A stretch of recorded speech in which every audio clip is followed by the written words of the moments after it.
Hi guys! Good afternoon! For today's video ay nag-prepare na pala ako kasi nga kami ay pahalis na. So ayan, nandiyan na pala yung aming sinasakyan. So ayan, papunta na pala kami ng Alsoda kung saan marami akong mga kapatid doon. So alam niyo na kung anong aking ibig sabihin. So alam niyo ba, bumiyahe pala kami 4 PM tapos nakarating kami ng Alsoda 5 PM. So, alam nyo yon 1 hour kaming nagbiyahe. Yung ingay pala dyan, yung akala mo nakasakay ka ng aeroplano kasi ang ingay sa tainga, totoo lang. Pero enjoy naman, worth it, as in. So, ayan na nga, finally, thank you Allah dahil nakarating kami ng safe. So, 'di ba, ang ganda talaga ng view dito. Tapos, ang lamig-lamig, super duper lamig, mala Korea. Charot lang. So, ayan na nga, nagpa-video na pala ako sa aking asawa. Ngunit, sabi ko, time out, hubby. Kasi hindi ako makadaan. So, ito na nga yung moment na magmo-model na sana ako. Tapos, nang makita ko, nandyan na pala yung aking mga kapatid. Yung mga unggoy, papalapit na. At sabi ni Mister, dali na, nandyan na. So, ayan na. Tignan nyo naman yung mga aking kapatid. Ayun na, nagsisitakbuhan na sila. Ewan, may hinahabol ata. So, ayan, for the second time, nakarating din kami ng Al Rashid Mall. Alam niyo ba, sa first floor pa lang kami, hinahanap na namin yung CR, ngunit hindi namin makita. Dahil ba naman sa laki ng Al Rashid Mall? Ayun na nga, may isang madam pala na dumaan at tinanong ng aking kasama kung nasaan ang kanilang CR. So, ayan, natuntun naman din namin. After a minute, ayan pala, sumakay kami ng skeletor. So, ayan, binivideohan pala ako ng aking kasama at panay yung tawa ko dyan dahil lahat sila nakatingin sa akin. So, ayun, sabi nila may dumaang unggoy. Jorot lang. So, ayan na, nandiyan na kami lahat sa taas, sa second floor. So, ayan, hinahanap pala namin kung saan kami pwedeng kumain. Kasi nga, umalis kami ng bahay na hindi kami kumain. So, ayan pala yung aking mga kasama, ang dalawang mag-partner, ang aking mister. So, ang hinahanap pala namin ay yung may kanin. So, finally, alhamdulillah, at nahanap din namin ang nag-iisang favorite namin ay McDo. Ngunit, we realized na wala palang kanin sa McDo. So, pumunta kami sa dulo at hindi kami nawala ng pag-asa. So, finally, nakita rin namin yung KFC.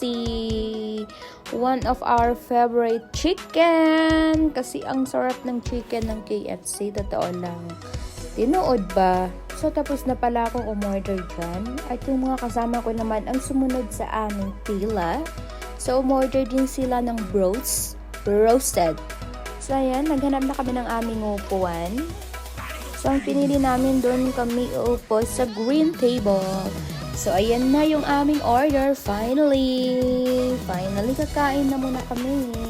So, heto na nga, habang kumakain, kwenta ko lang pala, dapat pupunta lang kami sa bilihan ng mga fans. Kaso lang napadpad kami doon sa aking mga kapatid.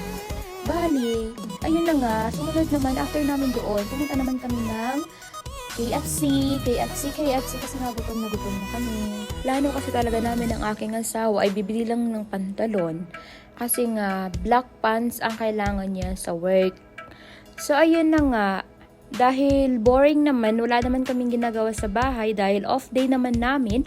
So naisip na lang namin na sumama na lang, maglaag na lang kasi hindi naman always at minsan lang kaming maka-off. Saan kayo? Diyan oh! Iiyaw silang kami sa baba yun.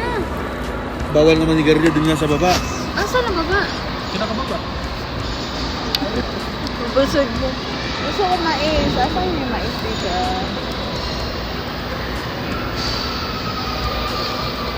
Saan So, sila? ayan, alhamdulillah, finish. So, ayan, pumunta kami agad ng Max. Nauna pala ako sa aking asawa dahil nasa baba pa yung aking asawa. At ako ay mamimili ng aking gusto dahil minsan lang naman namin malibre yung aming sarili. So, ayan pala yung aking kasama. Naghahanap din siya ng jacket. Kasi nga, super duper lamig yung lamig dito sa area namin. So, siningit ko muna yung aking pagmumukha dyan kasi nga namimili pa yung aking asawa. So, finally, nakabili rin pala yung aking asawa ng pants worth of 70 SR at yung dalawang hijab ko, di ba? So, ayan na nga. Susunod naman namin ay ang panda. Kasi nga titingin kami kung ano ang pwede namin bilhin kasi nga wala na rin kaming stock na ulam. So, ayun na nga. Nasa baggage area na pala kami. At iiwan namin yung aming mga nabili.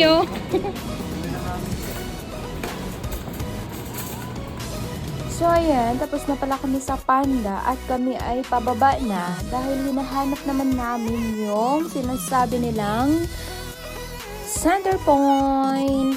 So, ayan na nga, nang nasa first floor na pala kami.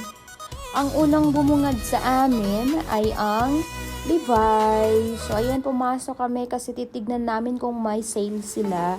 Pero wala. Ang mamahal ng damit nila, isang piraso na sa 149. So, ayun na nga, after 100 years, nahanap din namin yung center point.